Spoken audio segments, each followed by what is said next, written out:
Welcome to the Leadership Kit. Get comfortable.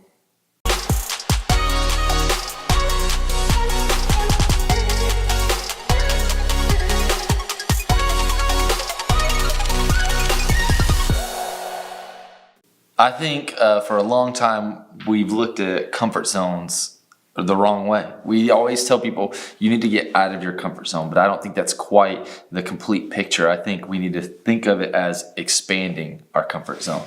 Whenever I was in high school living with mom and dad ordered these two new mattresses. He ordered a king size mattress and a full size mattress.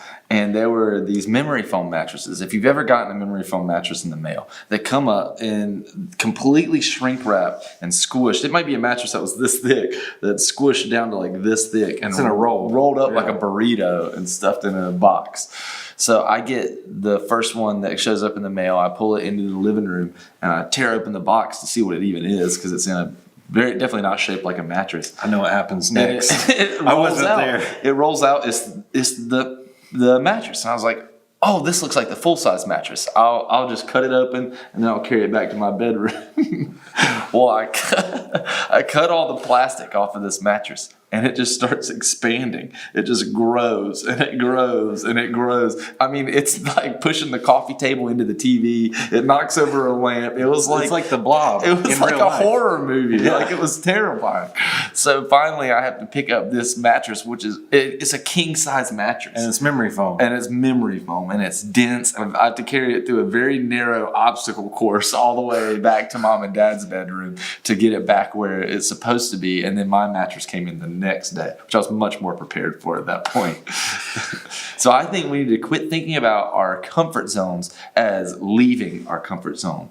We don't just need to get out of our comfort zone. I think we need to learn to expand our comfort zone. So I shouldn't do anything that I'm completely uncomfortable with just for the sake of doing something uncomfortable. Right. You should operate within your comfort zone, do the things you're good at, but push yourself to get better at them. Yeah. To get slightly outside of where you're already great. Don't just live into here like Hitch, Yeah. right? But like once you got this, like break out a little bit. I'm not going to break out. Just say. I think the perfect example is introverts and extroverts. Like introverted leaders. I've made posts about this on our Instagram. Daniel's like a more introverted leader, and I'm a more extroverted leader. And we talk about how, as an introverted leader, to make sure you're intentional about going to where the crowd is sometimes, picking the most valuable moment to put yourself in the crowd. And we talk about when you're an extroverted leader,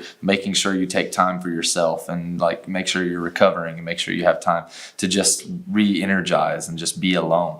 But I'm not saying that helps put the rubber to the road for me. I am an introverted leader, very introverted. If I don't have my time, I'm worthless to everybody.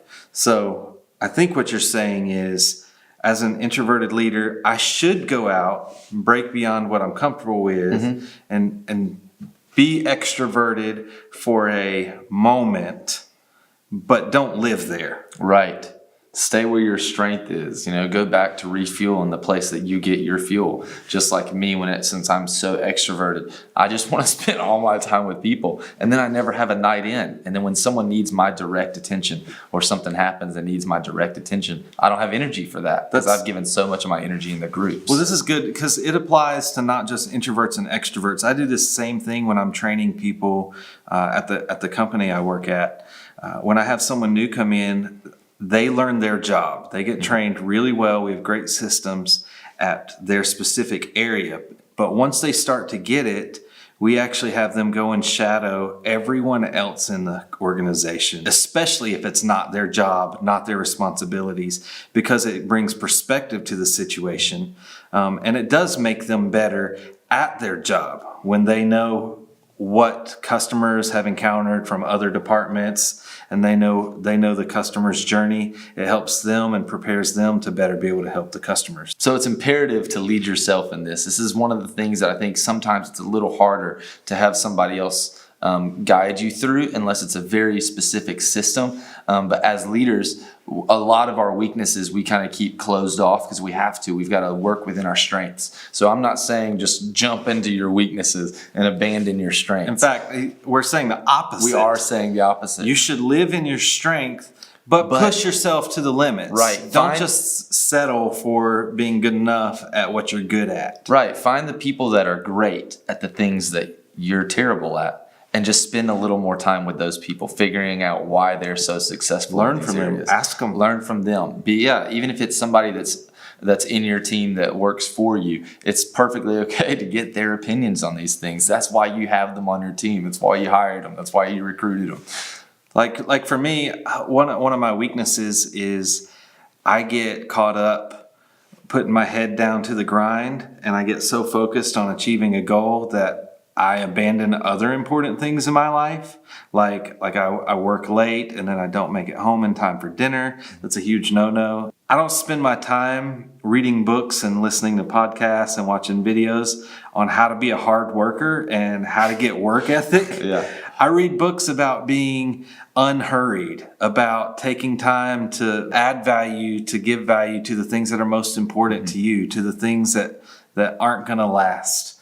Like time with my family, for one. That's the thing. You should be living in the space where you're strong, but you should also be branching out and learning more and becoming more well-rounded by stretching yourself in the areas where you are limited, where you are weaker.